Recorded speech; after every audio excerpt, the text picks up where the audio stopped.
It's Tim Patterson, a Trade Show Guy Exhibits. Find me at tradeshowguy.net. Quick little video this week. Thought we'd get into the 14 dumbest things that exhibitors do. You know, we all do these as exhibitors at one time or another, and we go, ugh, why'd we do that? So, number one, I think the dumbest thing is show up understaffed. I've been to trade shows where booths only have a couple of people in there, and they're surrounded by gobs and gobs of people. There's just not enough people there. Number two, neglecting to train your staff. Studies have shown that if your staff knows what they're doing and have a nice training class behind them showing that, they can really knock the results out of the park. Regardless of everything else, having a trained staff is one of the best things you can do.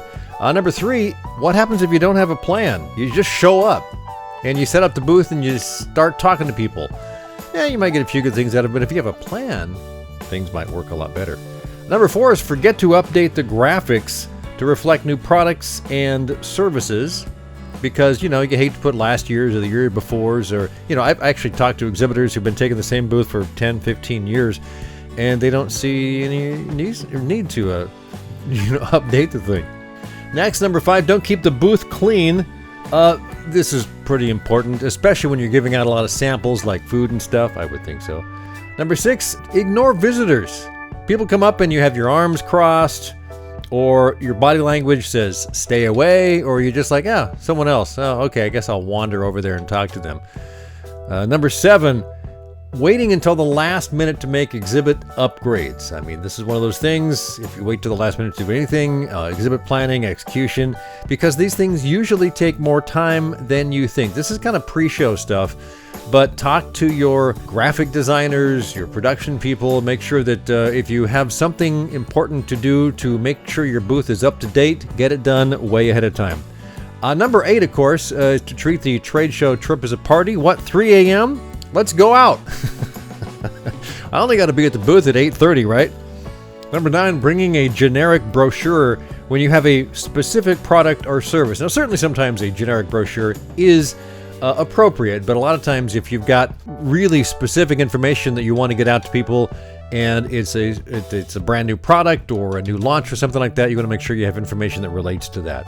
Number 10, being inflexible. Thinking, there's only one way to do things. So we can't do this. We can't change positions of things in the middle of a show. We've got this all set up. Actually, sometimes it's fun to experiment. Number 11, of course, failure to listen to your customers. I think a trade show is a great place to do mini polls and do customer research. Do a little research and surveying of the people that come through. You can learn a lot from your customers by asking questions. Number 12, of course, is failing to take a break when you need it because you're on your feet long hours. Make sure the schedule works for everyone and that you get a chance, and everyone gets a chance to chill out for a while. Or as my stepson would say, chillax. Number 13, failure to collect the right prospect info. I think this is critical because it's all about sales. Make sure you get enough information, but you're not getting way too much. So it's a judgment call, but you certainly need to know who they are, how to get a hold of them, when you're going to get a hold of them. And this leads up to number 14, failure to confirm the follow-up. And that means basically you both understand when the follow-up is going to be, what it's going to be. Are you going to send them something? Are you going to send them a sample? Are you going to email them something? Is it going to be next week? Is it going to be 3 weeks from now? Is it going to be a month from now? Make sure you confirm all the follow-up details. There are other dumb things that exhibitors do. We've all done them. But if you're aware of those things before the show is already upon you, I think you've got a pretty good chance to actually make it through the show and not do too many dumb things. We're only human. We're not perfect. Do the best you can, but just keep those things in mind.